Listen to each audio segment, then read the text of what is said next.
देखो तो फिर जाकर के इस क्वेश्चन में क्या बोल रखा है, a prism is made of glass of unknown refractive index. ठीक है, एक प्रिज्म है जिसका अननोन रिफ्रैक्टिव इंडेक्स है, रिफ्रैक्टिव इंडेक्स हमें पता नहीं है। ठीक है, a parallel beam of light is incident on the face of a prism, the angle of minimum deviation is measured to be. Angle of minimum deviation कितना measure करा गया है, तो डेल एम की वैल्यू हमें दे रखी है इसने, इन्होंने कितनी है, 40 डिग्री, है ना, 40 degree.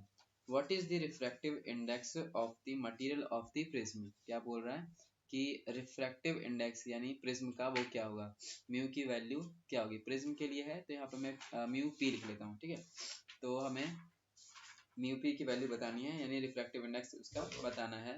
What is the refractive index of the material of the prism, the refracting angle of the prism is 60 degree.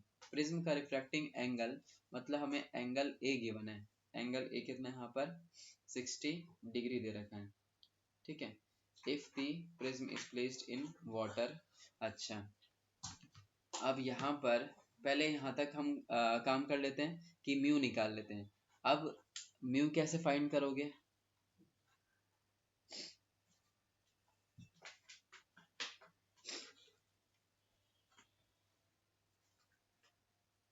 हमारे पास फॉर्मूला था म्यू इज इक्वल टू में साइन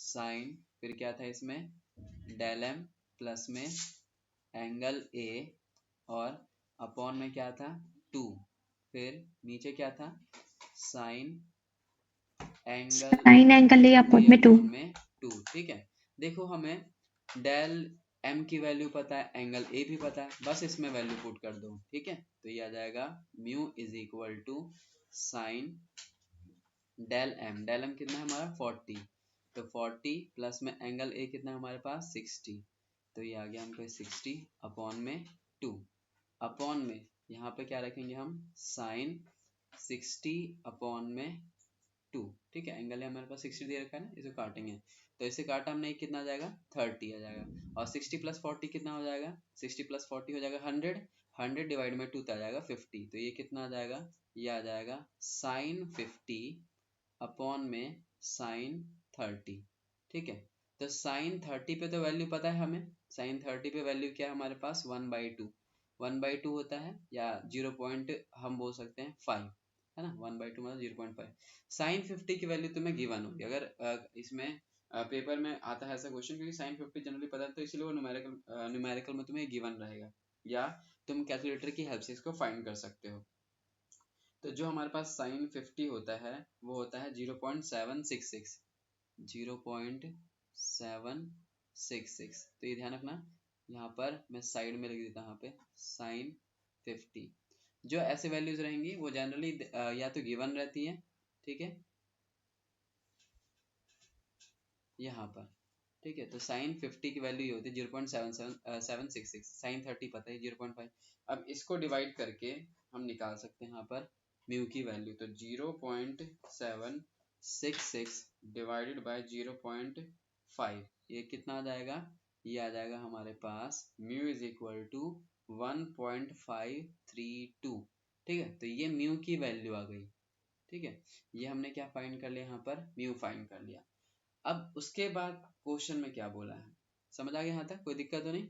साइन 50 की वैल्यू 0.766 और साइन 30 हमारा 1/2, 1/2 मतलब 0.5, तो इसको डिवाइड करा, डिवाइड करने के बाद हमारे पास रिफ्रैक्टिव इंडेक्स उस प्रिज्म का कितना आ गया है 1.532। ठीक है, तो ये हमारा रिफ्रैक्टिव इंडेक्स आ गया उस प्रिज्म का।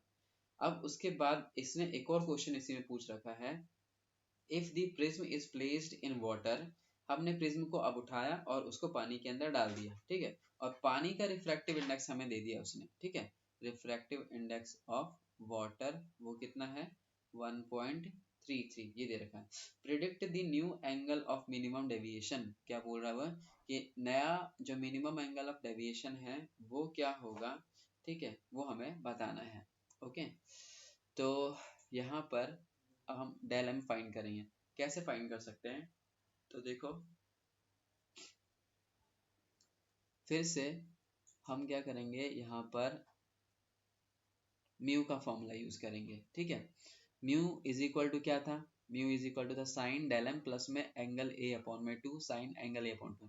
अब अगर प्रिज्म को हम पानी में रखेंगे तो क्या प्रिज्म का एंगल चेंज होगा? तो आंसर नहीं हो सकता है ना। तो ध्यान देना जरा, जो हमारे पास ये प्रिज्म एंगल है ना, प्रिज्म एंगल तो कांस्टेंट रहेगा है ना, यानी एक बार जो हमने प्रिज्म बना दिया वो तो हमारे पास 60 डिग्री अगर प्रिज्म एंगल है तो वो तो वैसे ही रहेगा, चाहे पानी में रखो चाहे किसी और मीडियम में रखो, तो एंगल ये तो हमारा फिक्स रहेगा। ठीक है, म्यू की वैल्यू जो है अब यहाँ पर ये चेंज क्या कहते हैं, ये चेंज होगी। अब ये कैसे चेंज हो सकता है? तो यहाँ पर ये जो रिफ्रैक्टिव इंडेक्स होता है ये रिलेटिव रिफ्रैक्टिव इंडेक्स होता है। वो कैसे? तो समझना, ये जो हमने म्यू निकाला है, म्यू फॉर प्रिज्म किसके रिस्पेक्ट में निकाला है? तो ये हमने एयर के रिस्पेक्ट में निकाला है, यानी पहले प्रिज्म कहाँ था? आउटसाइड दी वाटर, यानी आउटसाइड दी वाटर मतलब एयर में था। तो ये जो हमारे पास प्रिज्म का रिफ्रैक्टिव इंडेक्स है ये एयर के रिस्पेक्ट में है। तो ये है refractive index of prism with respect to air. अब यहाँ पे जो रिफ्रैक्टिव इंडेक्स होगा, क्योंकि हमने अब उस प्रिज्म को उठा के कहाँ डाल दिया है? पानी में डाल दिया है, तो यहाँ पर अब रिफ्रैक्टिव इंडेक्स ऑफ प्रिज्म हम लेंगे किसके रिस्पेक्ट में? हम लेंगे वाटर के रिस्पेक्ट में। तो इसको तोड़ के लिखेंगे कैसे? तो इसको तोड़ के लिखने का तरीका हमें मालूम है, कैसे लिखते हैं हम यहाँ पर? Refractive index of prism upon में रिफ्रैक्टिव इंडेक्स ऑफ वाटर, ऐसा लिखा जाता है। तो यहाँ पर इसको तोड़ के ऐसे लिख दिया। और म्यू का फॉर्मूला कौन सा? म्यू का फॉर्मूला यही वाला है हमारे पास, तो कौन सा? तो sine del M, del M ये हम बोल देंगे del M dash. Del M dash क्यों बोल रहे हैं? क्योंकि अब ये मिनिमम एंगल ऑफ डेविएशन बदलेगा, क्योंकि हमने वाटर के अंदर प्लेस कर दिया है, तो ये इस पर चेंजेस फर्क पड़ते हैं। तो ये डेल एम पे हम डेल एम डैश लिख लेंगे, प्लस में यहाँ पर एंगल ए, एंगल ए कितना रहेगा? तो वो तो प्रिज्म का एंगल है, वो तो कांस्टेंट ही रहेगा, चेंज हो ही नहीं सकता, क्योंकि हमने प्रिज्म को जो जैसे शेप दे रखा है, कटिंग कर रखी है, तो वो तो फिक्स हो गया है ना। एक बार जो प्रिज्म बना दिया हमने वो फिक्स रहेगा, तो इसीलिए उसमें 60 रखना है अपॉन में 2। यहाँ पर नीचे क्या आएगा?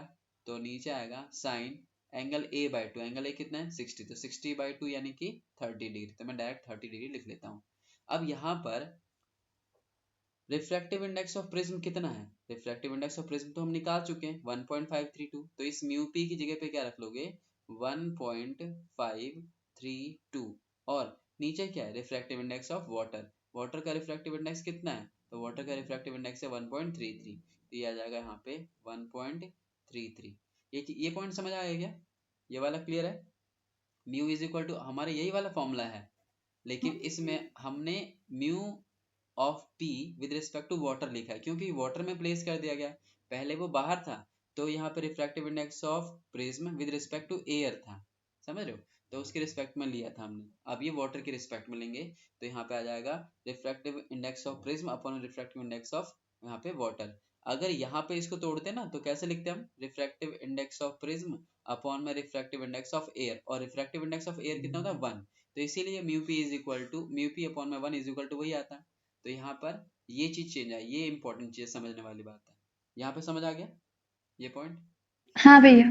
ठीक है, तो ये mu P is equal to 1.532, नीचे क्या mu W 1.33 is equal to यहाँ पे आ जाएगा साइन डेल एम प्लस में एंगल ये हमारे पास है 60, तो इसको मैं वैसे ही रख लेता हूँ डेल एम डैश प्लस में 60 अपन, बस कैलकुलेशन थोड़ी सी इसमें बढ़ी है क्योंकि ये एनसीईआरटी का ही क्वेश्चन मैंने उठाया है, तो ये थोड़ी कैलकुलेशन वाला पार्ट इसमें ज्यादा है और कुछ नहीं। साइन 30 पता है हमें कितना होता है? 1/2, 1/2 मतलब 0.5। अब इसको उठा के इधर भेज देंगे, तो यहाँ पर 1.532 अपॉन में 1.33 इंटू में क्या आ जाएगा? 0.5 इज इक्वल टू क्या बचा है यहाँ पर? ये बच जाएगा sine del M dash plus का 60 अपॉन में 2। अब ये वाली वैल्यू को सॉल्व करेंगे और साइन को उठा के इधर लेके आते हैं तो साइन इनवर्स बन जाता है। ठीक है, तो यहाँ पर थोड़ा सा मैथमेटिकल टर्म उन्होंने ज़्यादा डाल रखा है, तो इसको मैं यहाँ पे कैलकुलेट कर देता हूँ और ये वाली वैल्यू को हम कैलकुलेट कर लेते हैं कितना आ जाएगा। तो ये है 1.532 और इनटू में 0.5 इंटू में 0.5 डिवाइडेड बाय 1.33, तो ये हमारे पास आएगा कितना? 0.575 9 is equal to sine del M dash plus का 60 अपॉन में 2। इस साइन को उठा के इधर ले जाते हैं ना तो साइन इनवर्स बन जाता है। क्या बन जाता है यहाँ पे, इनवर्स में चला जाएगा ना, इधर जाएगा तो ये साइन इनवर्स हो जाएगा, तो ये हो जाता है साइन इनवर्स 0.5759।